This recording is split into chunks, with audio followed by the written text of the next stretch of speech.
வணக்கம். சித்தக்கேட் உணவே மருந்து மருந்தை உணவு. இன்னைக்கு வேப்ப மரம் நமக்கு எவ்வளோ உதவியாக இருக்குது அப்படிங்கிறது தெரியும். வேப்ப மரம் வீட்டு வாசலில் முக்கியமாக இருந்தது அப்படின்னா அந்த காற்றுப்பட்டு உள்ளார வைரஸ்லாம் வராதுங்கிறது உண்மையான நிதர்சனம். இதே வேப்ப மரத்தில் வேறு என்னென்ன பலன்லாம் கிடைக்குது அப்படிங்கிறத பார்க்கலாம்.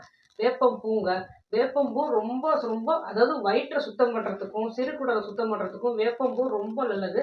வேப்பம்பூவை வந்து அப்படியே பச்சை வேப்பம்பூ இருந்ததுன்னு வச்சுக்கோங்களேன், நல்லா பச்சடி செஞ்சுக்கலாம். கொஞ்சமாக எடுத்து அதாவது மரத்துலேருந்து பறித்த வேப்பம்பூ இருந்தது அப்படின்னா பச்சடி செஞ்சுக்கலாம். இதே மரத்துலேருந்து பறித்த நிறைய வேப்பம்பூ ஒரு சில சீசனில் மட்டும் தான் நிறைய வேப்பம்பூ கிடைக்கும். அந்த டைமில் அந்த வேப்பம்பூ கிடச்சிது அப்படின்னா நிழலில் உலர்த்தி நல்லா காய வச்சு டப்பாவில் ஸ்டோர் பண்ணி வச்சுக்கணும்னு வச்சுக்கோங்க.